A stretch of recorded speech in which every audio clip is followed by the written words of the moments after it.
नौवीं की अंग्रेजी की NCERT किताब MP बोर्ड है ना, इस बार कोरोना वायरस के चलते तुम्हारे बहुत सारे पाठ कम हुए हैं। पहले देख लो कौन कौन से पाठ नहीं पढ़ना है ना।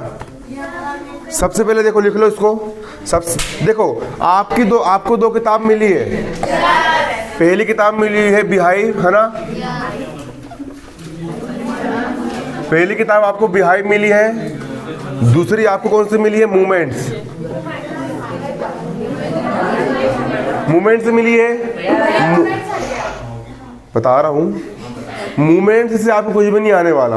मूवमेंट्स आपको बिल्कुल नहीं पढ़ना है ना, क्योंकि कोरोना वायरस के चलते एक किताब खत्म हो गई। खत्म नहीं हुई मतलब रहेगी तुम्हारे पास वो, लेकिन पढ़ना नहीं, इससे पेपर में नहीं आएगा, है ना।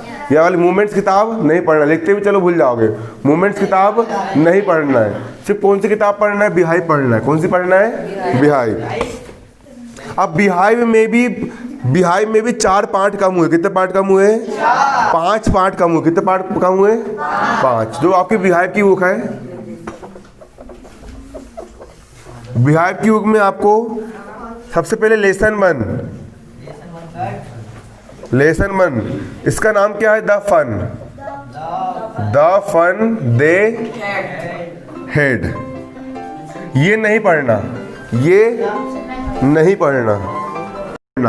द फन दे हेड नहीं पढ़ना। इसलिए नहीं पढ़ना, पेपर में आएगा ही नहीं, क्यों पढ़े। फिर देखो लेसन इकाई 4 का लेसन वाला नहीं, पोएम वाला पार्ट। कौन सा पार्ट? पोएम वाला पार्ट। द लेक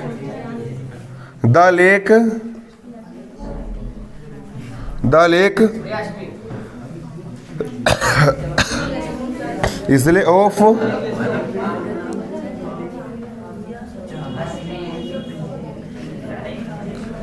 फ्री, है ना। ये वाला भी आपको नहीं पढ़ना है, पेपर में ये पार्ट नहीं आएगा।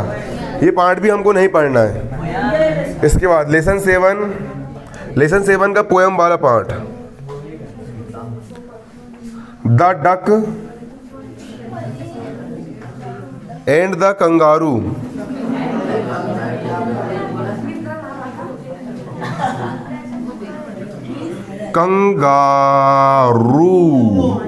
The duck and the kangaroo.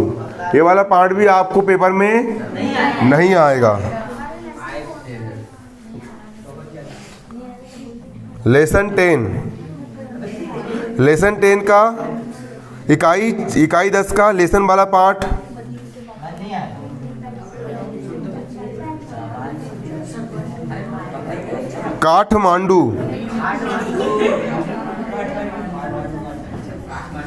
Kathmandu भी नहीं पढ़ना।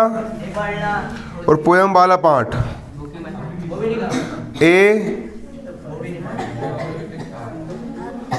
Slumber did my spirit. इसलिए भी आपको नहीं पढ़ना। इतने पार्ट आपको परीक्षा में नहीं आएंगे। इसको छोड़ करके आपको सिर्फ कितने पार्ट पढ़ना है? 1 2 3 4 5 6 7 8 9 10 वो समथिंग 11-12 चैप्टर आपको पढ़ना मात्र। याद करना, पेपर में आएंगे इससे आज से क्वेश्चन, है ना। क्लियर? तो कल से मैं आपको अंग्रेजी समझाना शुरू करूंगा।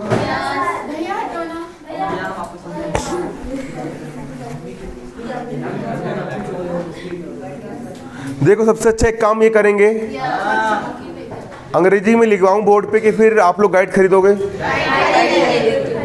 अभी समय भी अपने पास कम बचा कम समय। बोर्ड पे पूरा लिखवा के पढ़ाऊंगा, दिक्कत बन जाएगी, बनेगी दिक्कत। तो शिवलाल की जो गाइड है, शिवलाल की गाइड कौन सी? इंग्लिश वाली दिख रहा है, शिवलाल की। ये वाली गाइड आप खरीद लेना। मैं क्या करूँगा, मैं यहाँ पर ऐसा खोलूँगा, तुमको पूरा समझाऊंगा और तुमको जहीं याद करवा दूंगा, जहीं पे करवा दूंगा, याद करवा दूंगा। क्लियर? अब डेली इंग्लिश पढ़ना भी अपन शुरू करेंगे, रोज अंग्रेजी पढ़ना अपन शुरू करेंगे। ठीक जाओ, हो ना।